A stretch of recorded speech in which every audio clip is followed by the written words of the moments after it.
So here's how I want to start this talk off. I want to delve into Romans chapter 6. And you'll notice I color-coded a few things. And the reason I've done that is because there's certain words that Paul is using repetitively over in this letter. And you'll, of course, be able to pick them out, especially because they're highlighted in different colors. So here we go, Romans chapter 6. Do not let sin control. So we got two right off the bat. So sin, he says quite a bit in this passage, and control. So there's numerous things that he's talking about when it comes to control. It can be slavery, it can be master, or it could be control. And those ones are highlighted in blue, and you'll be able to see them there. Or serve. You're serving. It's this idea of slavery. So we have sin and control right off the start. Do not let sin control the way you live. That's a pretty obvious statement. We don't want sin to control us, right? To control the way we live. Do not give in to sinful desires.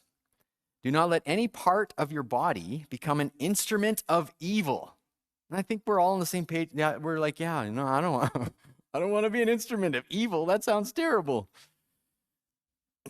To serve, specifically, he says, to serve sin. So he's already given us kind of a mental picture here in our minds of serving something.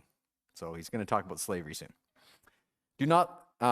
Instead, so here's the alternative. Instead of use any part of your body being an instrument of evil to serve sin, he says, instead, give yourselves completely to God. For you were dead, but now you have life. So he's talking to Christians. So if you become a Christian, dead means spiritually dead. That what God did to you is he raised spiritual life in you. You went from dead to life. That's the transformation that happens when you say yes to Jesus and follow him. So use your whole body. So there's 3 statements in here that are glowing. I just realized it's kind of lame. It's all right. But use your whole body as an instrument to do what is right for the glory of God, or in our words, the glory of God, to honor God, right? So he is saying this is your entire being, your body, your mind, your soul, everything. Use it all as an instrument to do what's right for God's glory first, to honor him first. Sin is no longer your master. There's one of those words again. For you no longer live under the requirements of the law. Instead, you live under the freedom of God's grace. Now he's introducing a new, they're in green there, life and freedom and free. And you'll see this. Oh, okay. So we have slavery and freedom. So these are the 2 opposing ideas that he's bringing into this argument. Well then, since God's grace has set us free from the law, does that mean we can go on sinning? What do you guys think? Paul's obvious. He says, of course not. But yeah, it's because that argument can be used, right? And so he's like, no, of course not. All right, here's our second big statement here. Don't you realize that you become a slave of whatever you choose to obey? I want to pause for a second. So this is where he's going with the argument, is that there's only one option, that you're a slave to something. Right? So it's like, in our day, it's kind of like, what? I'm not a slave. I make my own choices. Well, let's see what he has to say, because he's put everybody in the same boat. You're a slave to something, and it's whatever you choose to obey. Here it is. You can be a slave to sin, which leads to death. Or you can choose to obey. So being a slave to sin is to disobey God then, to obey sin, which leads to righteous living, or right living, which is the same as in the previous section. It's actually free. So that's part of that. Thank God. Once you were slaves of sin, but now you wholeheartedly obey this teaching we have given you. Now you are free from your slavery to sin, and you have become slaves to righteousness. So we have these 2 big statements. Now here's the third one, and it's kind of the wrap up. He's giving us the reason why he's chosen this imagery of slavery. because of the weakness of your human nature. So Paul isn't giving them a tongue lashing, going like, you bad guys, you have such a weak human nature. He's trying to expose in what's in all of us, that our human nature is weak. And so going into our talk today about dating, we need to have these in our minds. This idea of slavery, that we're all a slave to something, that our human nature is weak, and that God designed us, or one of our main purpose is that we want to use our whole body, our whole being to give God glory, to honor God. Previously, you let yourselves be slaves to impurity and lawlessness, which led ever deeper into sin. Now you must give yourselves to be, this is interesting language, slaves to righteous living, so that you will become holy. Now you may think, that's not freedom, that's slavery. Remember his key statement there at the top? Don't you realize that you become a slave of whatever you obey? He's saying you don't have an option. You have to obey something. Either you're going to obey the disordered desires inside of you, those strong urges that are lying to you about satisfying the deeper ones, or you're going to obey God and follow him. So he says, like, the option is slave or slave, but one type of slavery is actually freedom. Is that confusing at all? A little, right? But it's this idea that, okay, well, who are you going to be a slave to? God, who is, we talked about in, I think it's talk 2, that he's the ultimate giver. He's not a taker, he's a giver. Yeah, I'm going to go with that option, because a slave to sin just sounds awful. And he's kind of given us that picture. It leads to death. Now you must give yourselves to be slaves to righteous living, so that you can become holy. It's to become who God has already made us to be if you're a follower of Jesus, that you're set apart, that we live different. Okay, so that's the passage that I kind of want to color this talk with, as we go into talking about some practical tips and how to choose a person that's, possible dating material and all that kind of stuff. We need to understand that the Bible, I don't have like this is what the Bible says about dating, because the Bible doesn't say anything about dating, because dating didn't exist, right? And so in every culture known to mankind, at least, well, I haven't researched every single one, but young women and young men were never allowed just to be alone together. Like, that's just a crazy thought for thousands of years. And it's because of this knowledge of how powerful our sex drives are and putting ourselves into temptation. But today, we don't live like that. And so one of the things we need to figure out is, okay, so how do we do this when it comes to dating? How do we do it so that it honors God? It's much more difficult. It was difficult back then, but it is much more difficult because we have so much more temptation and more chances or more places to fall. That we can be alone together is not something that's not unordinary. It's actually thought as normal. And so we got to go, okay, so we got to wrap our minds around this. You need to have a plan. If you're dating or planning to date, you need to have a plan when it comes to that stuff. Like how much alone time is healthy to be to spend alone, and what does it do to you? We don't like to ask those questions, right? Okay, so that's kind of the overview. Let's get into this. The first thing when it comes to dating, if you are a Christian, is that you need to know who you are. You need to know your identity. And one of the reasons this passage is, for me, an important passage to pair with this talk is that you do not belong to the world. This whole idea that you're a slave to sin is also kind of akin to this whole idea that you're a slave to the world or belong to the world. You don't belong to our culture. You don't belong to the world. If you're a follower of Jesus, you belong to Jesus. You belong to God. And so you're not a slave of the culture. You don't have to follow or believe or live out all the things that our culture is preaching and pushing. You do not have to drink the Kool-Aid, I guess, so to speak. You don't have to just accept it. One of the things I think is really important for us to have is You need to be able to think for yourself. And I'm hoping our youth ministry is helping you do that.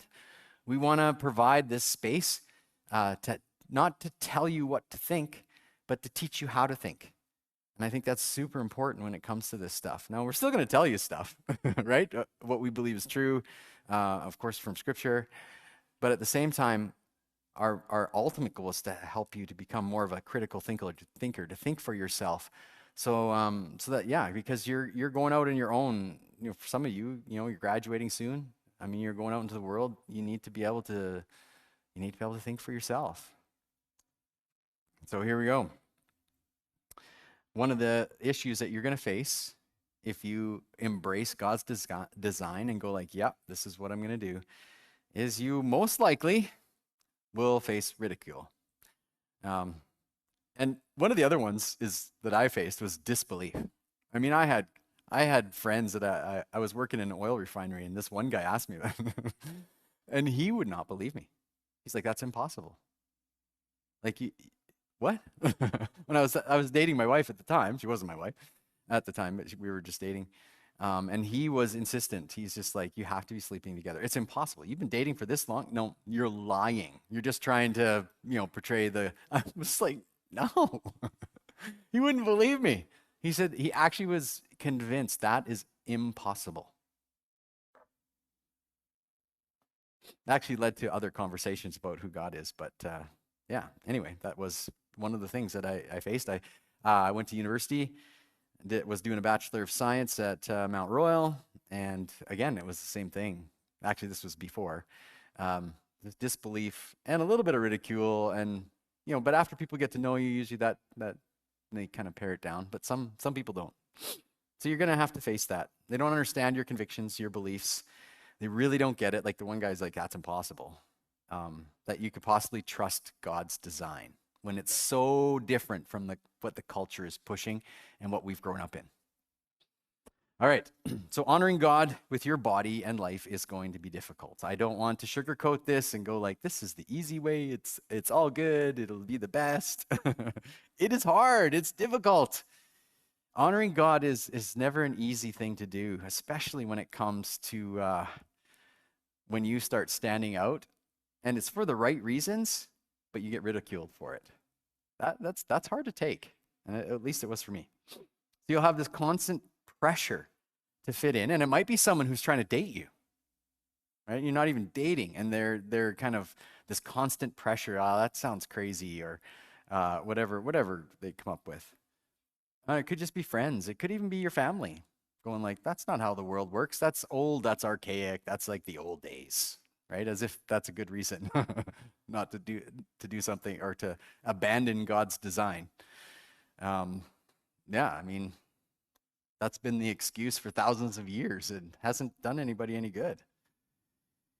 But you also have your own struggles. So you have pressure from without, but you also have pressure from inside.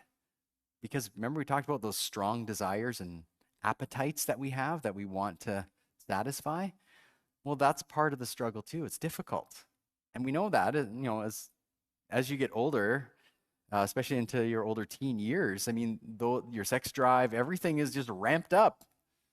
And so it's like, yeah, okay, this is hard. Plus this need to fit in. You don't want to stand out. So especially if you get rejected. And so there's something in us, this deep need for to be loved and belong and accepted, that can play havoc with our convictions. And finally, this. Okay, so we're honoring God, but it's the idea that you've got to remember we belong to Jesus. You belong to Jesus. That's what we went through last week in 1 Corinthians chapter 6. That you're his temple. That the God who created the universe lives in his temple, which is you. It's crazy. It's mind-blowing. What? Yeah. So you as an individual, but also us as his people, his church. And so we got to remember, you belong to Jesus, and sin is the shortcut. God's given us some deep desires, and he wants us, he created life and designed it so that those deep desires could be fulfilled. But sin is the shortcut. and it promises fullness, and it always, always, always 100% leaves you empty because it's outside of God's design. All right, so let's get into some learning to ask the right questions. Okay, so here's a few questions. I've just kind of taken a few examples. We got a few headings like the wrong questions, the right questions, strategies and excuses used to take advantage of you. And so I have some of these headings, and we're just gonna a few examples. There's so many more, but again, I want you guys to listen, especially not especially. I guess if you're older and this is like, dating's right ahead of you, or you're in a dating relationship, then really like lean in. You need to have this stuff. You need to put this stuff in kind of your Christian dating toolbox, I guess, or Christian dating purse. I don't know. Whatever it is. You need some of this stuff. Wrong questions. So ultimately asking the wrong questions is motivated.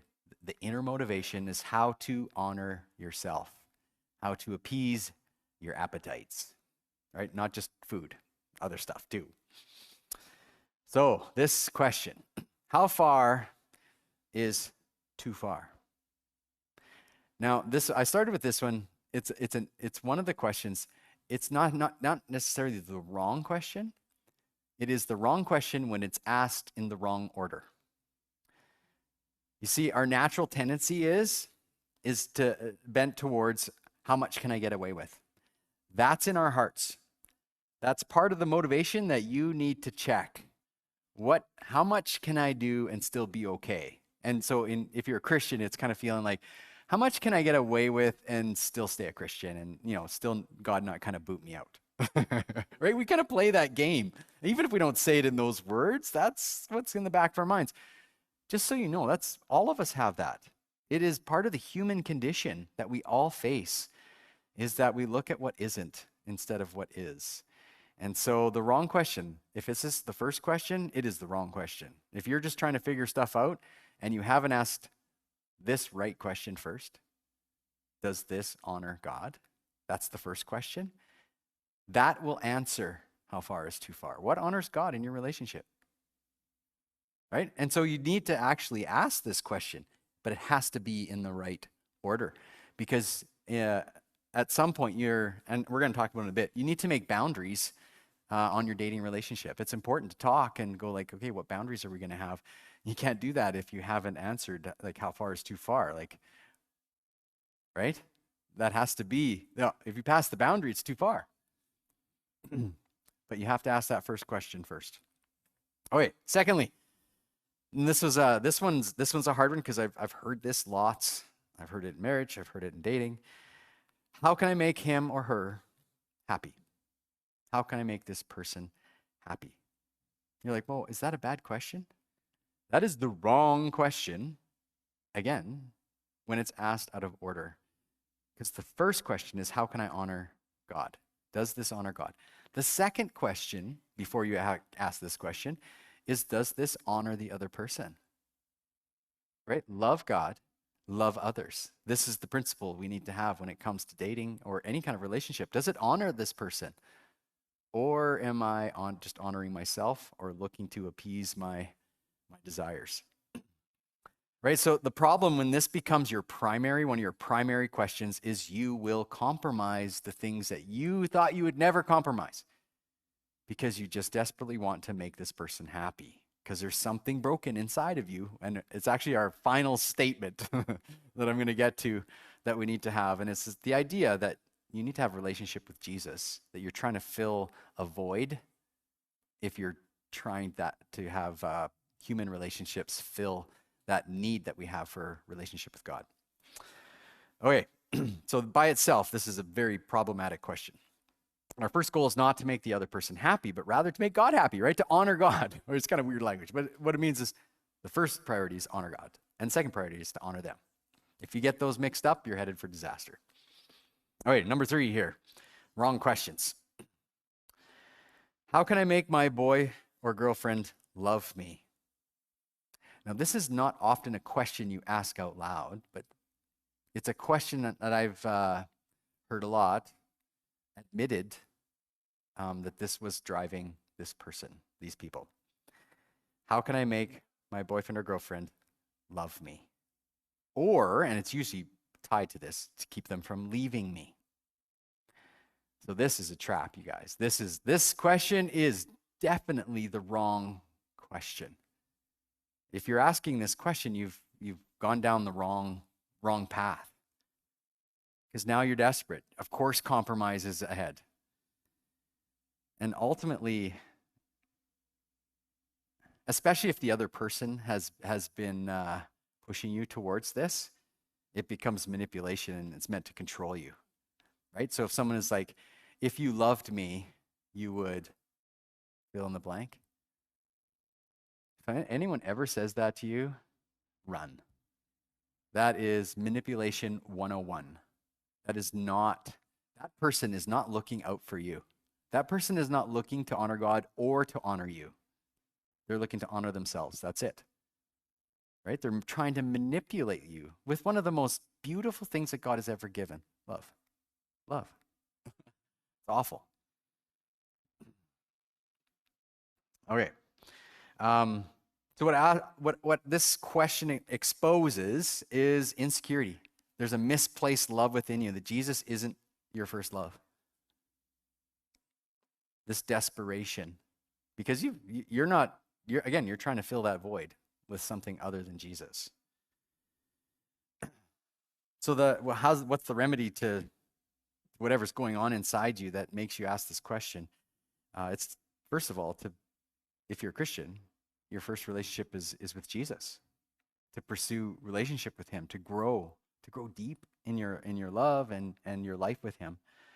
And of course, and then when it comes to dating, it's to be with someone who cares about you, not what they can get from you. Right? If this is happening, someone's manipulating you, they're just trying to get stuff from you. They're looking to use you. And anybody who's a user will just discard you at the end. They're not interested in the person you actually are. They just want to use your body parts. That's it.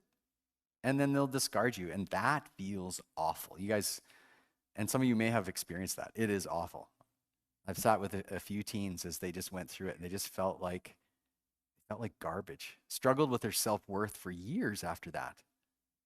It is, it's tough. Okay. That's the wrong questions. Let's go down to the right questions. How to honor God. So, of course, it's our question. Does whatever you're thinking about honor God? Right? That's obviously the first question that we need to ask. Now, sometimes it's a gray area. I don't know. Like, does it honor God? Doesn't honor God? You know, there are lots of questions that are just hard to answer when it comes to that. And so then you need some follow-up questions, right? But we always lead with that. Does whatever you're thinking about honor God? Secondly, is my relationship with Jesus my most important relationship? So when you're asking these questions about boundaries and dating, if you're a Christian, you need to ask this question first, because this is the first indication on whether you're ready for a dating relationship. Is if you are pursuing Jesus, if he's the most important person. You need that connection. Next question. Who knows what I need most? Now this, you may say, that's a weird question. Nobody asked that. No, of course they don't. We don't ask that question because we assume that we know what's best for us. That is not true. God designed you. He knows you far better. And this is in the identity series that we started off the year. He knows you better than you know yourself. Like, he knows how many hairs you have. Do you know? Well, for me, it's like way easier, but still, I don't know. Right? In fact, they're really short. I shaved, so now I can't even count them. But he knows how many hairs are on your head. Like, we went through that. Like, he knows you better than you know yourself. He knows what you're going to say before you do. Right? Psalm 139. Like, what? Yeah. And so we do need to ask this question because it's not natural for us. We run under the assumption that we know what's best for us, even at a young age, when we very obviously don't know what's best for us. We just think we do, right? And then when we're older, we look back and go like, oh, that's crazy. I can't believe that I thought that when I was a teenager. But who knows the most? about dating, about sex and relationships. When the world is crowding in, your desires are pulling against you, you have pressure from outside, friends, whatever it is, who knows best? You've got to ask that question to yourself. God knows best. And that's sometimes hard to accept because, again, those desires are strong. And here's the final one of the right questions. So once you've asked these 4 questions, now it's time to go down the road of those practical questions of dating. But you can't start without these. What does God want? Right? Another hard question to ask. We don't ask this question. We ask and we think, what do I want? Like, I'm just telling you right away. That's my natural thing. Like all day long, it's what do I want? What do I want? What do I want? Right? And then when there's significant other people in your life that's interspersed with, well, what does this person want? Rarely do I stop and go like, what does God want? What does he want? But if you're going to kind of chart out a course for dating, you've got to ask, what does God desire? What does he want? What's his heart for us as individuals or as a couple maybe? Like, what does God have for us? He wants you to have a full life, but it's only found in him and it's only found in his way. If you're going to reject his kind of design, if you're going to reject his design, then you're not going to receive the fullness that comes with living in that design. So there's this idea of what does God want? Is the dating relationship drawing you closer to Jesus or pushing you away? It's an important question. I actually asked myself this question when I was, or maybe it was not a question. It was a realization I had when I was dating my now wife, is that I was like, I had this incentive to grow in my faith, to get into the word more. Like I'm like, oh, well, that's different. That's one of the indicators that, maybe, not for sure, just that isn't the only thing, right? But it is one of the indicators you can go like, yeah, this is happening. If you're a man and you're looking to date this woman, and all of a sudden you're like, I want to be the man God wants me to be for this woman. Or if you're a woman going like, I want to be the woman that God wants me to be for this man. I mean, that's good.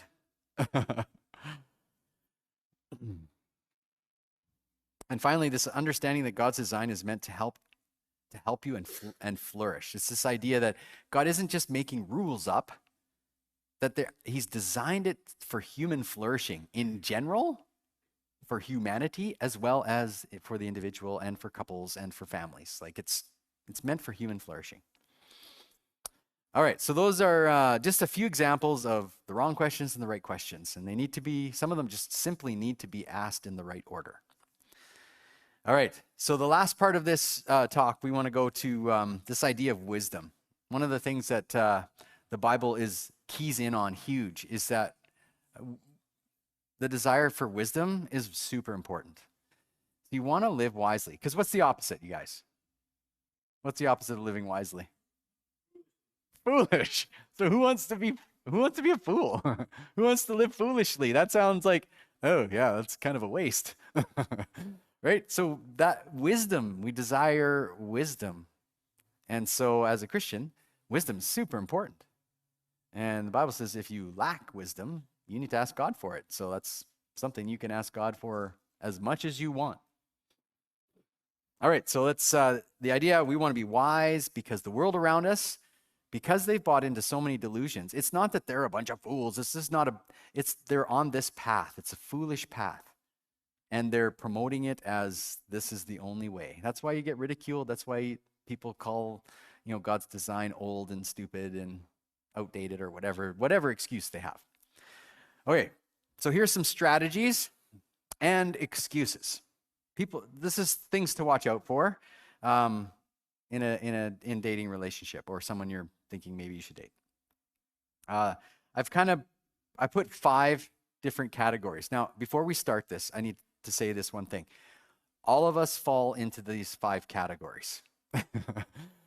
Just so you know. What we're looking at is someone who this is how they live their life. This is something that's constant. This is a whole worldview that they might have, and they are actually looking to take advantage of you. Okay? This is how to spot that.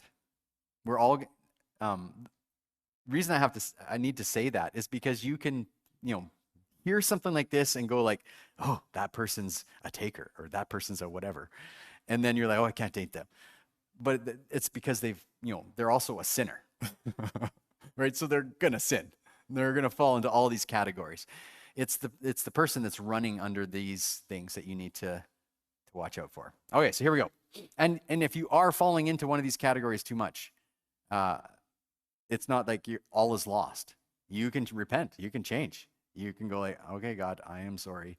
And then you also need to repent to the person you're dating because you've taken advantage of them. And so that's the whole process that you need to go through.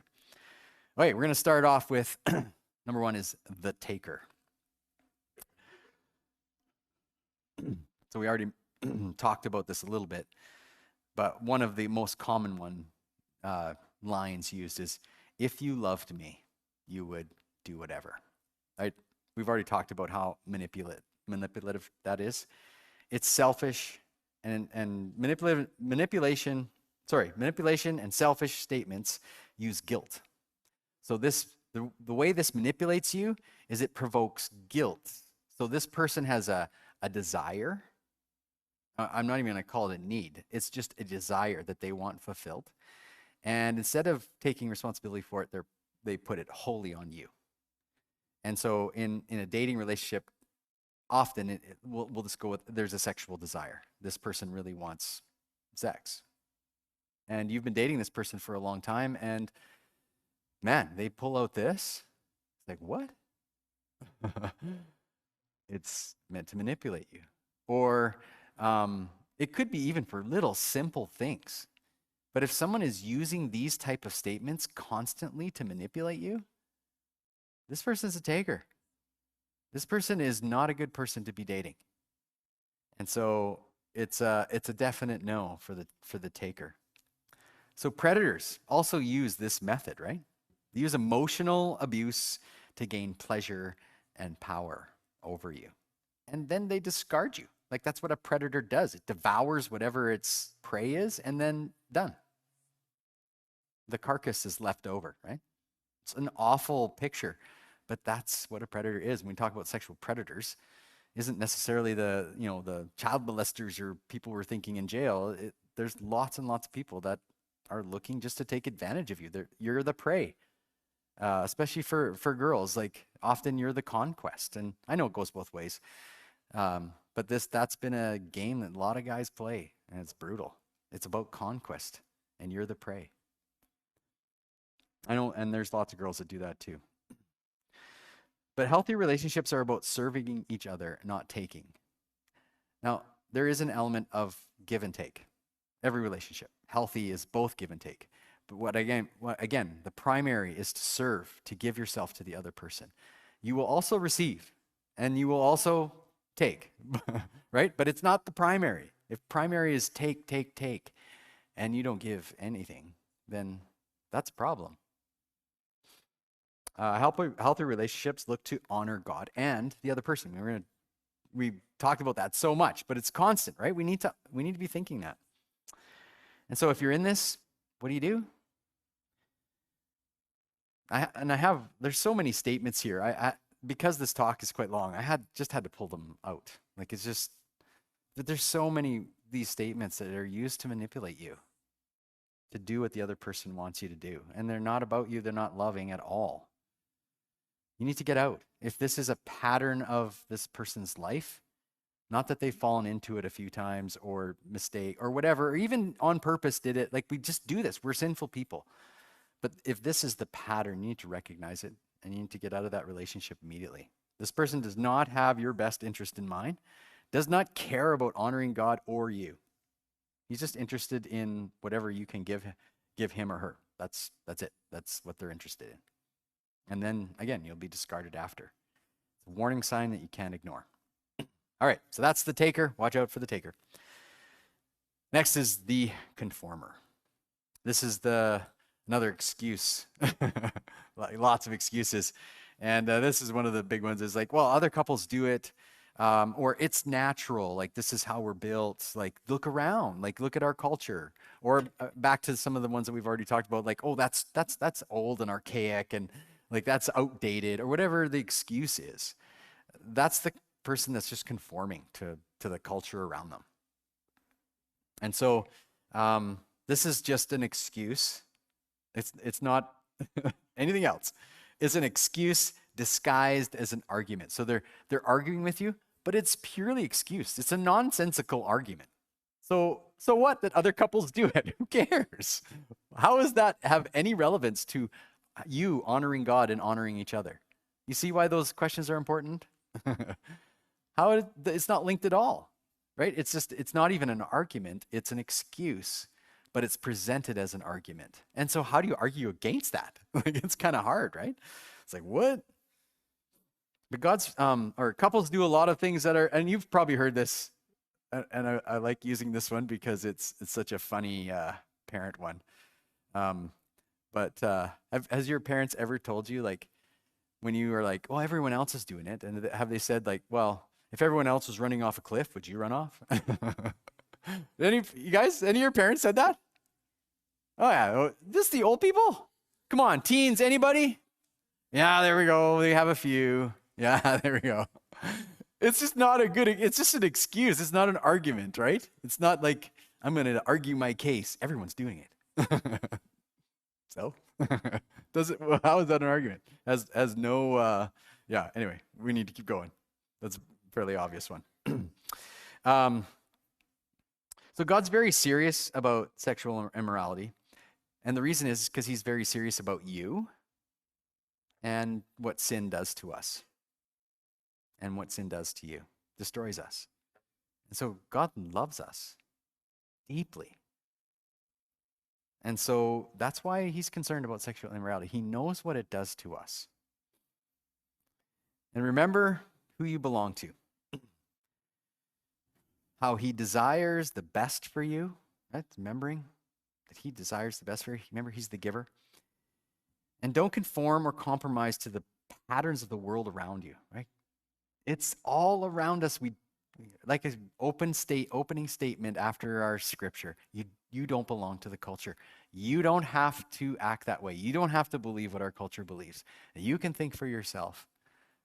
And you can go like, yes, I believe God's design. I believe he knows best. And that's the direction I want to head. All right, number 3. The excuse philosopher.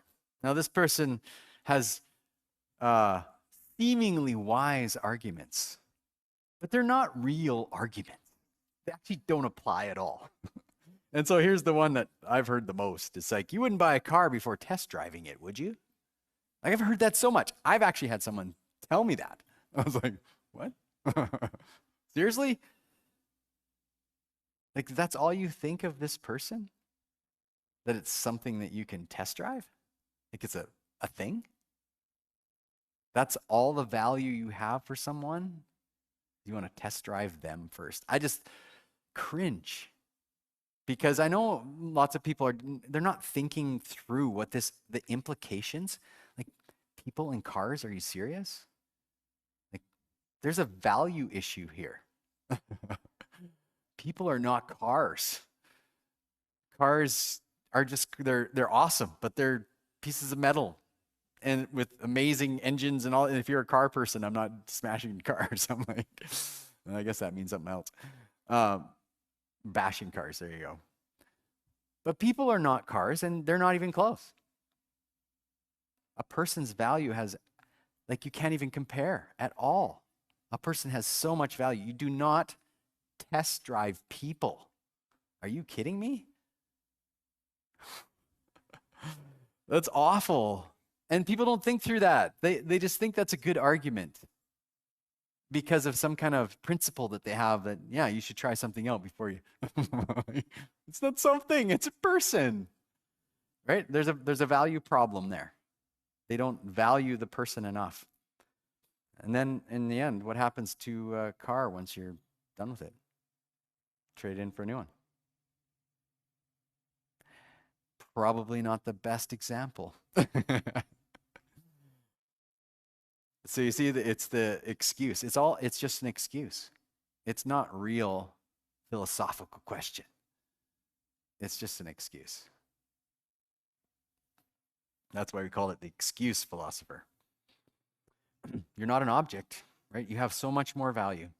The excuse philosopher is looking to take advantage of you by using worldly logic, worldly arguments, and worldly values to make you compromise on your values, especially if you've embraced God's design, your godly values and beliefs, so that they can get what they want from you. So they're using this, and it's a tactic, and people fall for it. And I'm putting it out there so you don't fall for it. Don't fall for the excuse philosopher, because they seem wise, but they are completely foolish. Ask God to give you that discernment to see through that, because the excuse philosopher is pretty tough to see, because they seem pretty wise. And often they'll have good arguments. I mean, I just used this one, but at least they sound good. They're not actual good arguments. They just sound good. But it's always outside of God's design, and they always have a reason. And in the end, you've got to train yourself to go like, that's an excuse. It's not an argument. It's an excuse. Okay, we got to keep going. Blame shifter.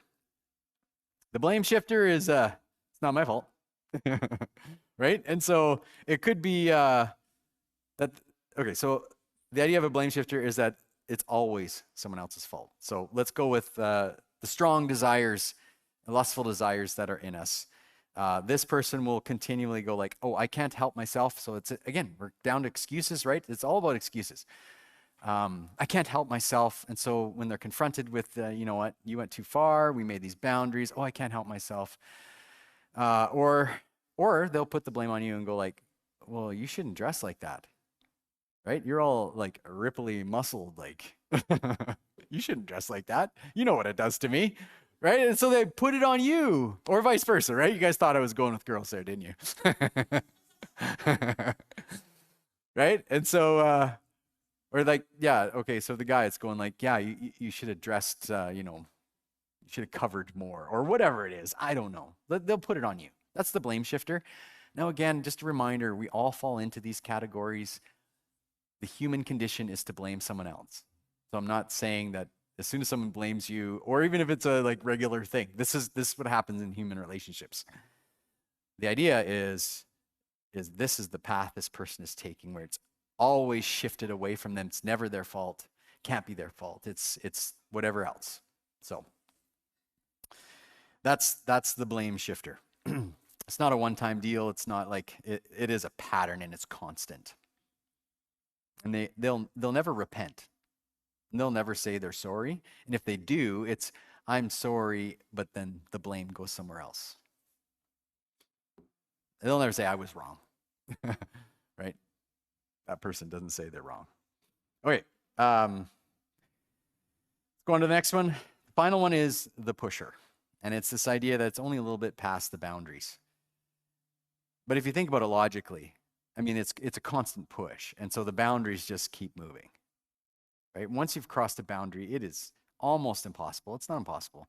But it gets very, very difficult to reestablish the boundary there, because now this is how far you've gone. And so it's good. You need to discuss the boundaries, right? The having those questions in the right order. And this idea that we got to honor God and the other person is super, super important. And to be accountable to someone, that would be difficult to tell when you fall, right? So that's one of the things that a safeguard you can put in your relationship with somebody. If you want to honor God, if you're like, I'm serious about honoring God and honoring this person, find somebody that you as a couple can be accountable to, that you would be horrified to have to tell that we've crossed our boundaries, and be accountable to it. Like, have regular check-ins. And you might even want to say, you need to ask us every week or once every 2 weeks or whatever it is. How are you guys doing? Like, any boundaries crossed? Like, that gets hard, because you can't just continue to lie and be in good relationship with that person. And finally, this idea, and this is, again, this, I say guys, but this could be either. So guys are not on offense. So it's not one of you on offense and one of you on defense. Like traditionally it's been the guy, but not always. And we see those roles switch a lot in modern day, right? There's not one person playing goal here. And the last thing you want to do is to go into marriage and as a man, have your wife have trained her to be the goalie, right? To stop you. You don't want that because you've trained somebody to do that. So when it goes into marriage, it's going to go into your marriage. It doesn't just all of a sudden stop when you get married. Okay, so that's these are just 5. There's more, and I don't want to overwhelm you with stuff, but it's just being wise. It's understanding that we want to be in healthy relationships where people are willing to go like, yeah, I want to honor God with my life, and I want to honor you, and you saying the same thing. So be ready for temptation, because this is the other thing. You can have all of the good intentions in the world. You can set boundaries. You can do all this. But be reminded, sexual temptation, the power of your sexuality is mind-blowing, especially as you get older. It just increases. And so be ready for temptation. It comes when you least expect it. That's one of the best tactics from our enemy. Least expect it. So learn to recognize unhealthy environments where temptation is stronger. So late into the night often. It's probably not the best idea. I mean, I'm not going to make it a fast rule that you have to follow this. It's up to you guys. It's part of a conversation you need to have if you're dating. What's healthy? What honors God? How can I honor this other person? Or when you're super tired, you're more susceptible to temptation. Isolated places when you're alone. Like if you're dating, hang out with people. Like don't isolate yourself. And if you're with someone who's continually pushing to isolate you, especially from the people who love you, you need to question whether that relationship is going in the right direction. Because someone who's looking to honor you will not separate you from your safe place. And that's the people who love you and care about you. They're not gonna separate you from that. All right. Oh my goodness. Okay. We still have a couple. Oh, no, we don't have too much left. But these ones are super practical. We're just gonna power through them because it's just meant to make you think what to look for in a person that you would date. Now, these are just some of my ideas that I'm putting out there. It's not exhaustive by any means. It's, again, I'm not saying you need to think like this. I want you to think for yourself. And I want you to think about some of these things that we're saying. You might go like, yeah, that's a good one. But I want you to think for yourself. Check your motivations, like what's going on. So I used to have this statement because Sprite years ago, I don't know if they still have it. One of their slogans was, image is nothing. Taste is everything. You guys, anybody remember that? Or do they still have it? It's an old one, right? Yeah, you guys are all like, no, I don't know. Okay, so it's an old slogan from Sprite. I changed it to image is nothing, character is everything. And it's developed over the years to this because I'm like, you know what, image does matter. Not the image you're trying to project. But I was just thinking of image as in visual. But it matters. Attraction is mainly, especially for guys, linked to the visual, to image. And so image matters somewhat, but character. You want to date someone with good character because you know that person is looking to honor God and honor you. And then you want to develop good character too because you want to honor them and honor God. And so just a couple things before we talk about what to look for. First of all, attraction. Really important. You cannot help who you're attracted to. You do not determine that. That's frustrating for some of us, maybe all of us, especially when it comes to same-sex attraction. Attraction isn't something that you control. Like that's really important. So when we're talking about dating and we're talking about God's design, I don't want you to walk away going, because I have these feelings, because I'm attracted to the same sex or whatever it is, or have these feelings and whatever they are, I guess I'm out. No, don't. That's a lie, right? You didn't decide, I'm going to be attracted to that person. Oh, look at that person over there walking across the street. I'm going to be attracted to that person. Like, it's foolish, right?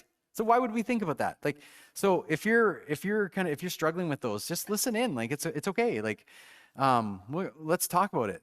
Like, it's attraction is attraction. It's what you do with the attraction that matters, right? When you get married, it doesn't, all of a sudden you're just not attracted to other men or other women. Like, it doesn't just stop, right? It's like, oh, I'm married. Now I don't have to worry about being attracted to anybody. No, it probably maybe increase. And so this is something you always have to, like, attraction is something that lasts, I don't know how long it is. It's lasted my whole life, but I know people way older than me saying that, yeah, they're still attracted to people. So attraction is just something you got to kind of breathe, right? Especially if you don't like who you're attracted to. Like, just breathe. It's it's attraction. You're not in control of that. Right? And our culture has shaped us. And so sometimes that's part of the shaping, and it's not something you specifically did necessarily or anything. But it is part of the world that we live in. And so you need to understand attraction is not sin. Very important to understand. Attraction is attraction. You don't control it. You can't control it. You can only control what you do with it. Right? You're only responsible for how you respond, not the attraction itself. So remember, our desires are disordered. And so we need to evaluate them before we try satisfying them. So you have this attraction. Often the attraction will now turn to desire, which is something different. Again, the initial desires are still not necessarily sinful, right? So it's now you got to kind of lay them down. Go like, okay, so what are we going to do with this? And so as a married man, like, I still have sinful desires, right? I have not just all of a sudden ceased all attraction. And so I have to lay those down. I have to respond to those appropriately. And I don't like the fact that I'm attracted to other women than my wife. I don't like it. But man, I am I know that I am responsible for how I handle that attraction and maybe even desire that comes into my life. And so I have to actually deny that desire. I have to put it down. I don't want to dwell on it. I don't want it to grow into something that it shouldn't be. And this is kind of the process, is that your desires become sinful when you fixate on them. And then you go outside of God's design to satisfy them. And in the end, you end up allowing them to enslave you. That's why there's so much sexual addiction. I'm not just talking about like pornography, actually sex addicts. Like there's so much around that these days. And this is the process. The Bible lets us in on this. You can go to James, and James talks about this too in the book, in his letter. Okay, what to look for? So I got just a few questions here. First one, if you're a Christian. If you're not a Christian, this is not a question for you, but I mean, you might want to ask this question. I don't know. Number one question, do they love Jesus? Not whether they're a Christian or not, because that just means so many things in today's. So I don't know. What is a Christian in the kind of the cultural view of things? It's actually this relationship with Jesus. Do they love Jesus? They don't have to be perfect. They're not going to be perfect. They're going to be a sinner who needs Jesus. But at the same time, is there that love? Is that desire to grow in their relationship? Because remember, you belong to Jesus. And so since Jesus is your highest priority, it's important that the person that you're looking to date, also has that highest priority. And your values are not the same as somebody who doesn't, right away, top value. I want to honor God with my life. If a person isn't a Christian, they're not interested in honoring God with their life. Your top priority or value, is at odds. That's a tough one. It's super difficult. And dating someone who doesn't love Jesus or want to honor him is the number one reason. You know what? I say number one reason, but this is number one reason in my experience as a youth pastor, where I've heard this over and over and my heart just sinks, that a student walks away from their faith. It always seems to be this. I mean, there's some other things too, but it just seems like dating and sex, it just, a majority of the kids that throw away their faith, it's due to one of these things. And it just breaks my heart. So probably change that language. It's not the number one reason as if this is like research. This is just from my personal experience as a youth pastor. Secondly, do they honor you? Now we've been through this quite a bit, so I don't want to harp on this. But this is this idea. Are they interested? Do you know that this person actually was looking to honor you by how they treat you? Not just like being a nice person or whatever, but they actually want to honor you. They're actually thinking about your value, and not just in their eyes, but in God's eyes. So understanding that as a girl, that the person that you're dating, that this is one of God's sons. That God loves this man, this so much. That this man matters to God. And as a man, looking at the woman going like, this is a daughter. This is God's daughter. He matters a lot to God. Those are important things, ways to think about people, because their value goes way up. You want to honor that person.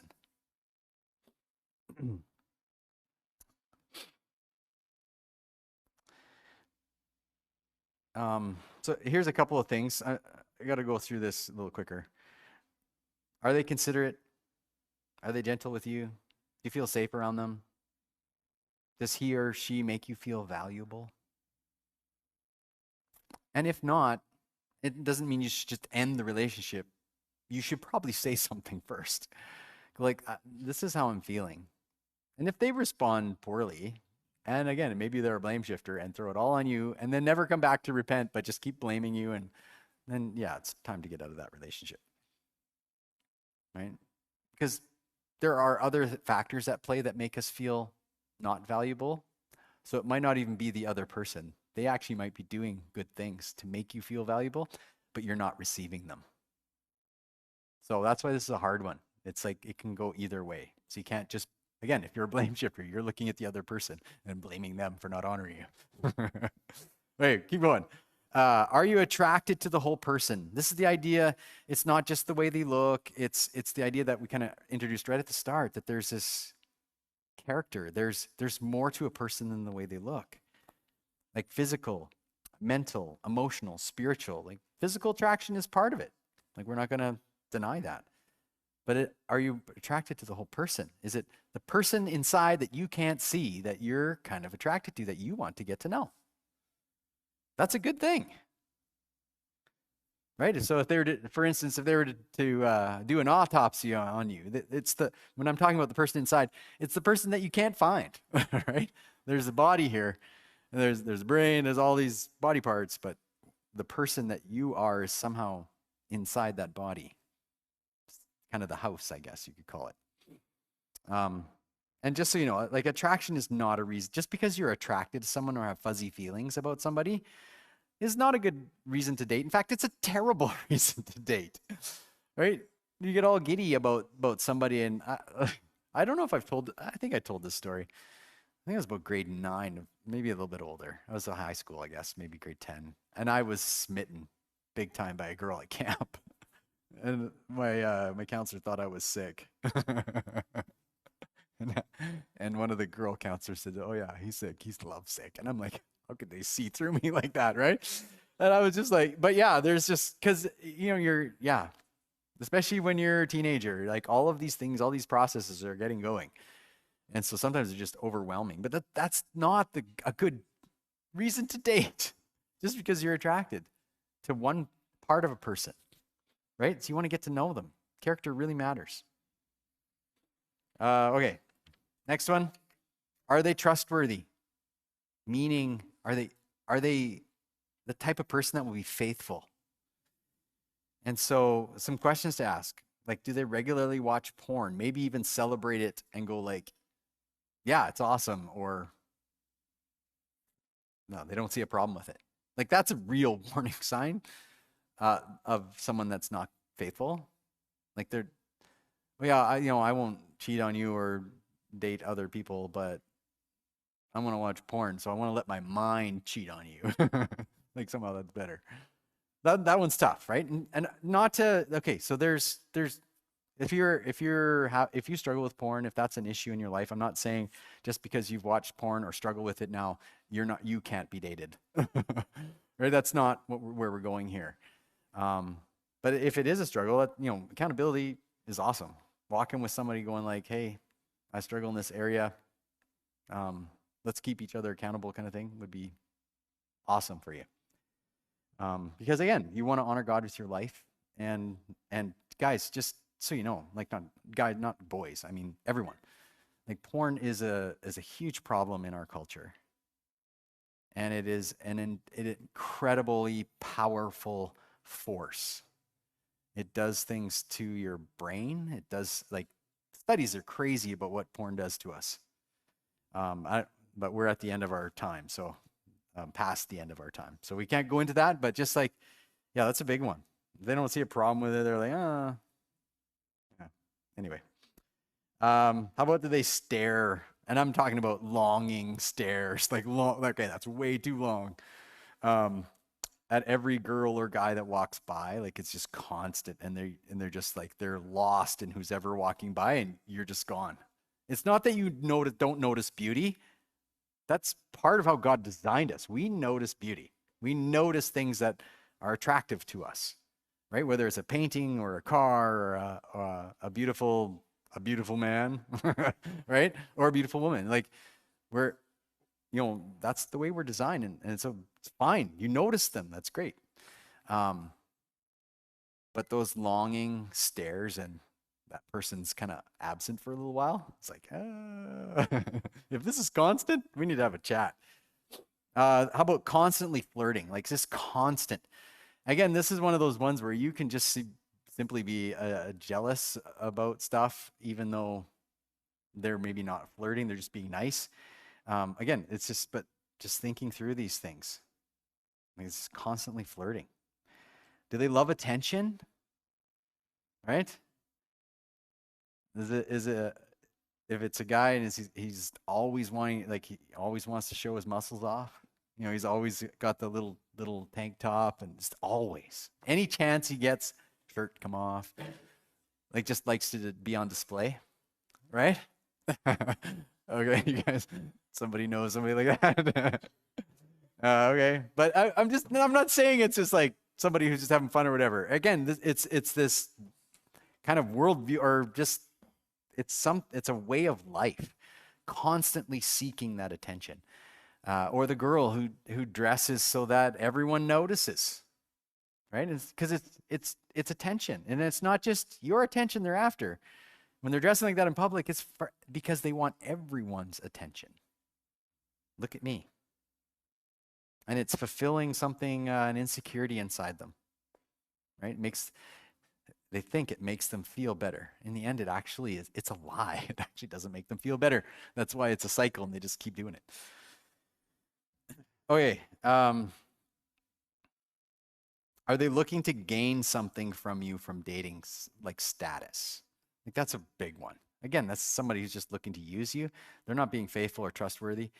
Like if they're trying to gain status from dating you, like, or whatever it is they're trying to get from you, yeah, not good. Okay, number 5. Is there a possible future with this person? This is the last one, by the way. If you're kind of going, this is a lot. It is a lot. Is there a possible future with this person? You need to ask this question. This is important. So, would this person be a good dad or a good mom? Would you want your sons or daughters to be like them? I mean, does this person even like kids? Again, and you guys are kids, so you might go, what? Well, yeah, we're talking about dating. Like, we're going to get to this if you're not dating with a possible future, there's only one of 2 outcomes: heartbreak, misery, and despair, or marriage. And then maybe both in the end. But seriously, that's There's only two outcomes to a dating relationship. Everyone thinks they're exception. Oh, we'll have the like the nice split. It's like nobody has that. Everybody knows one person who did it, so they're all like everyone. So if there was 99.9%, we'd all believe we were the 0.1%. Like seriously, we would believe that. It's terrible. It's part of our human condition. So I'm just saying, don't fall for that.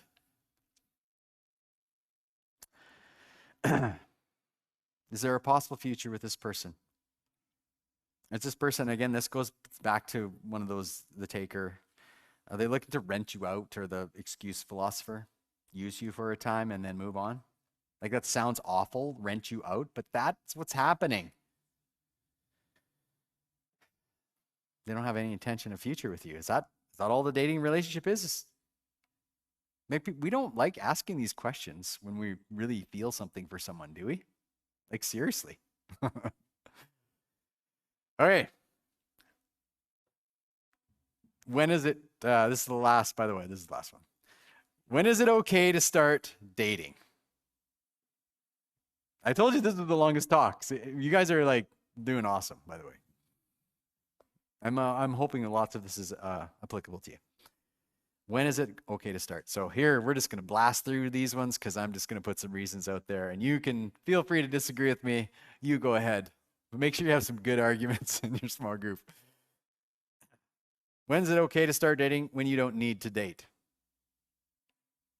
If there is a desperate need in you to date someone, you are not ready to date. You're going to damage yourself for sure, and possibly the other person. I guarantee you, it's ending in despair for you somehow. If you don't understand what we just talked about, you're not ready. Okay? If you're kind of like, this went right over your head for the last hour, you're not ready to date. If you feel like this talk didn't apply to you, so if you're sitting there, you're listening to it, it doesn't really apply to me, and you're a Christian, then you're not ready to date. You're not being honest with yourself. If you think you're too young to think about a possible future with someone, then you're too young to date. Again, it ends in just either heartbreak and despair or marriage. Like that's the end of a dating relationship. Right? We want to imagine something else, but there isn't any other end. Okay, we'll just skip that's a little ditty there. We already talked about it. Okay, so this is for you guys who live at home and your parents have set a minimum age, as long as it's, not 35 or something. That one maybe we can talk about. But it's about this idea that honor your parents. Okay, that word again. Honor your parents. If your parents have set a minimum age for you to date, but you're younger than that age, then you're not ready to date. That's simple. You need to honor your parents. You can't honor God without honoring your parents. It's impossible. And finally, if you don't care about honoring God, if you don't care about anything we've talked about, you don't care about honoring God with your life, that's fine. That's up to you. I mean, most of the world, that's the way they live. Please don't date someone who does. That's my one ask for you. If you're like, I don't care about Jesus, I don't care about this at all, I'm just asking you, as nicely as I can, don't date someone who does. Okay, here's our final statement. And this is the reason I put it at the end instead of the beginning, because I'm like, I needed to put this at the beginning when I was doing this. And I'm like, no, it's a long talk, so it needs to be at the end. So this is something you need to think about and take away. Unless you are fully committed to honoring God by pursuing relationship with Jesus. By the way, this isn't my idea. This is Henri Nouwen idea. He's a fabulous writer. He's passed away years ago, but he's got some amazing stuff. It's not his exact words, but the idea comes from him. Unless you are fully committed to honoring God by pursuing relationship with Jesus, all other relationships will be hopeless attempts to fill the void. Seriously. If you're a Christian, and even if you're not, all those other attempts at relationships they're not going to satisfy that emptiness that's still going to exist, because that's the relationship that you need to have with Jesus. That's where it's supposed to go.